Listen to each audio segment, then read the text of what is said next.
क्या आपने मुझे 0 आवर में बोलने का मौका दिया। सर, हमारे यहाँ इस वक्त मैं आसाम से आता हूँ और हमारे इलाके में सरकार की तरफ से रोजाना इवेक्शन चल रहा है सर।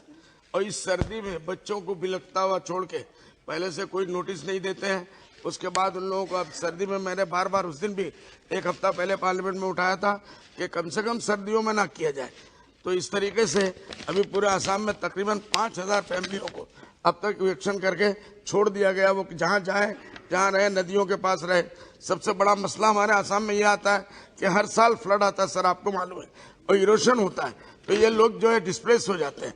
तो इनको जो है ये कह के कि ये बांग्लादेशी है, तो ये तो पकड़ना पहले। ये हमारे यहाँ जो है सर, धुबड़ी, लामडिंग, बोरपेटा, करीमगंज, सोनीपत, इस सब जगह में इंक्रोचमेंट का मामला चल रहा है। इसको इमीडिएटली बंद किया जाए, सर्दियों के लिए कम से कम रोक दिया जाए। उसके बाद कोई गैर कानूनी है तो उनके साथ जो सरकार करना चाहे, हमें इसमें कोई इख्तलाफ नहीं है।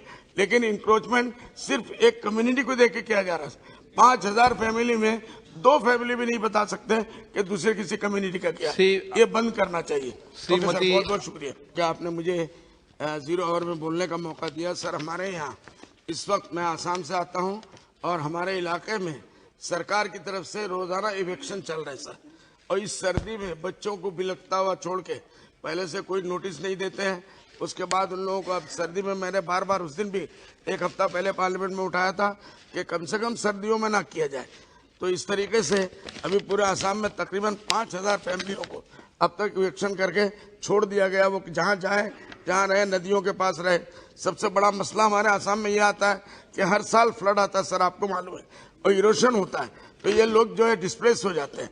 तो इनको जो है ये कह के कि ये बांग्लादेशी है, तो ये तो पकड़ना पहले। ये हमारे यहाँ जो है सर, धुबड़ी, लामडिंग, बोरपेटा, करीमगंज, सोनीपत, इस सब जगह में इंक्रोचमेंट का मामला चल रहा है। इसको इमीडिएटली बंद किया जाए, सर्दियों के लिए कम से कम रोक दिया जाए। उसके बाद कोई गैर कानूनी है तो उनके साथ जो सरकार करना चाहे, हमें इसमें कोई इख्तलाफ नहीं है।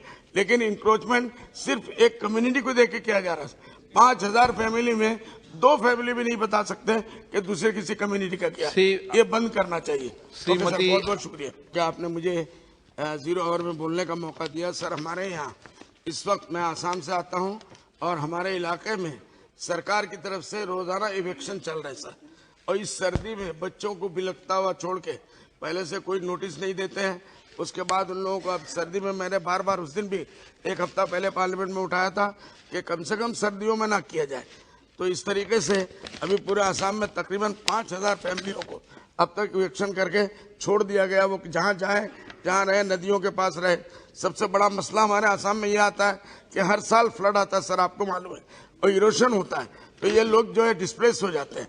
तो इनको जो है ये कह के कि ये बांग्लादेशी है, तो ये तो पकड़ना पहले। ये हमारे यहाँ जो है सर, धुबड़ी, लामडिंग, बोरपेटा, करीमगंज, सोनीपत, इस सब जगह में इंक्रोचमेंट का मामला चल रहा है। इसको इमीडिएटली बंद किया जाए, सर्दियों के लिए कम से कम रोक दिया जाए।